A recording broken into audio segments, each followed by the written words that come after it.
Sunlight dappled through the trees, casting a warm golden glow on the forest floor. Birds sang melodiously, their tunes weaving through the branches. The air was fresh, alive with the scent of pine and earth. A gentle breeze rustled the leaves, creating a soothing symphony of nature. The rustling leaves whispered secrets of the forest, a language only the trees understood. The four friends, Alex, Sam, Mia and Ben, hiked deeper into the forest, their backpacks heavy with supplies. Each step they took was a step away from civilization, a step closer to the heart of the wilderness. This was their annual escape, a retreat into the heart of nature. They cherished these moments, away from the hustle and bustle of their daily lives. They craved the solitude, the break from the noise and demands of their everyday lives. Here, they could reconnect with themselves and each other, free from distractions. This year, they had ventured further than before, seeking a secluded spot deep within the woods. They wanted to find a place untouched by human hands, a place where they could truly feel at one with nature. All right, let's see. We should be heading this way. The map shows a clearing up ahead where we can set up camp. Alex, the natural leader, consulted the map, his brow furrowed in concentration. He was determined to lead his friends to the perfect spot. Sam, ever the pragmatist, checked his phone one last time, noting the absence of signal bars with a shrug. He knew they were truly off the grid now. No signal, as expected. Guess we're really off the grid now. Time to rely on our instincts and each other. Mia, her eyes sparkling with excitement, pointed to a narrow trail, barely visible beneath a carpet of fallen leaves. She loved the thrill of exploration, the promise of adventure. Look, this trail looks promising. Let's go. Who knows what we might find? Ben, trailing behind, nervously scanned the woods, his imagination conjuring up unseen dangers. Every rustle seemed to hide a lurking threat.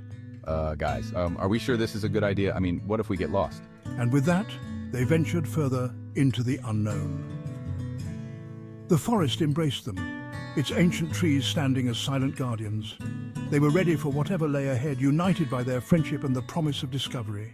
They set up camp as the sun began to dip below the horizon, painting the sky in hues of orange and pink. The forest around them seemed to come alive with the sounds of nature, the rustling of leaves, and the distant calls of nocturnal creatures. The air grew crisp, the silence broken only by the crackling of their campfire. The flames danced and flickered, casting long shadows that seemed to move with a life of their own. Alex, a skilled outdoorsman, had built a roaring fire, its warm glow pushing back against the encroaching darkness.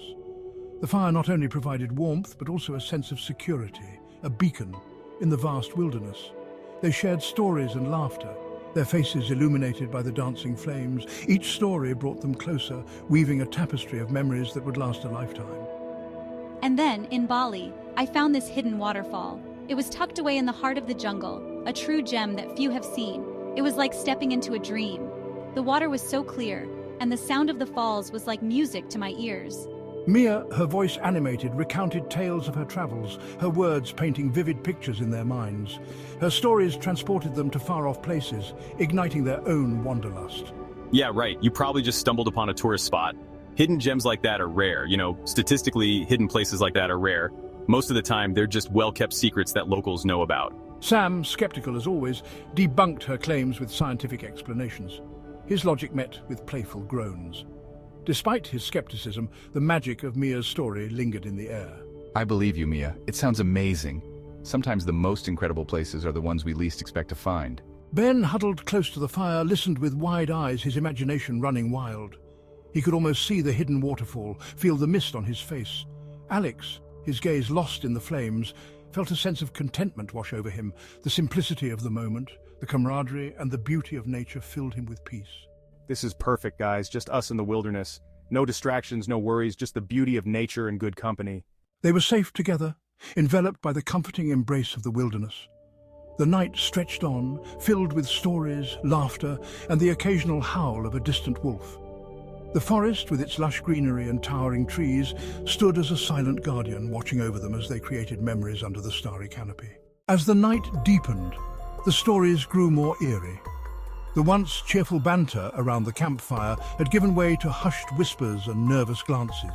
The darkness seemed to press in closer, as if the forest itself was listening. Legends of the forest, whispered from one generation to the next, filled the air. These were not just tales to entertain, but warnings passed down through the ages. Each story carried a piece of the forest's dark history. Tales of lost hikers, unexplained occurrences, and a shadowy figure that roamed the woods, its eyes glowing red in the darkness. This figure was said to be the spirit of a long-lost wanderer, forever searching for a way out. The fire crackled, sending sparks spiraling upwards, momentarily illuminating the worried faces of the friends.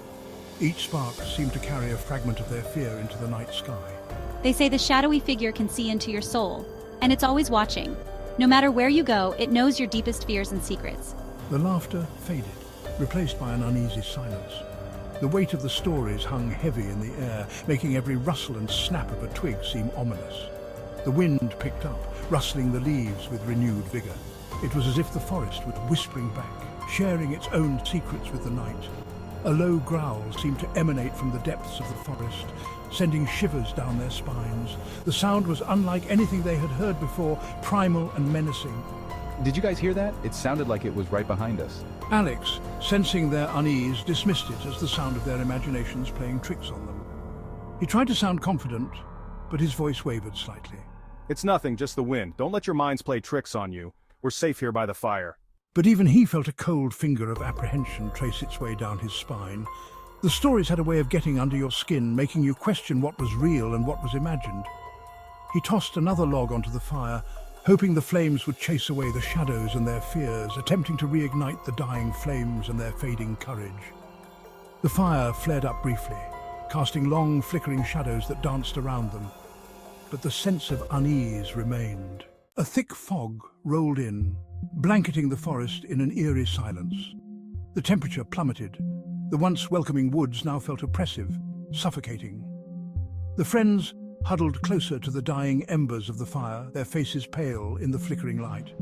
The forest, once alive with the sounds of nature, was now eerily quiet. Even the nocturnal creatures seemed to have fallen silent, their usual symphony of chirps and calls replaced by an unnerving stillness. Stay close, everyone.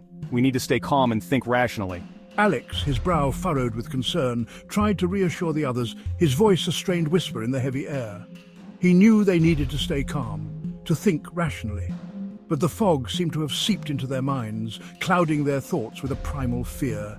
I don't like this. Something feels wrong. And in that thick, suffocating fog, the friends felt the weight of the unknown pressing down on them, their courage waning with each passing moment. No signal. My battery was full. What's going on here? All their technological lifelines were severed, plunging them deeper into isolation. They were cut off, isolated from the outside world. The modern tools they relied on were useless, rendered impotent by an unseen force. Their sanctuary had become a prison, the fog its bars. He knew they couldn't panic. They had to rely on their instincts, their wits. He would get them out of this, he vowed silently. A pair of eyes glowed red from the edge of the fog. They blinked, then vanished. The friends froze, their breath catching in their throats. Did you see that? See what? The eyes appeared again, closer this time. They weren't animal eyes. They were too intelligent, too malevolent. A shiver ran down Mia's spine, despite the warmth of the fire. Sam, his skepticism momentarily forgotten, felt a primal fear grip his heart. The eyes held an intelligence, a sentience that spoke of something ancient and evil. Something moved in the fog, a shadowy figure, tall and gaunt, with long, sharp claws. It lunged. Screams pierced the night as the friends scattered, their terror propelling them into the darkness. The figure moved with unnatural speed, its presence heralded by a wave of icy cold. Mia, come on, this way.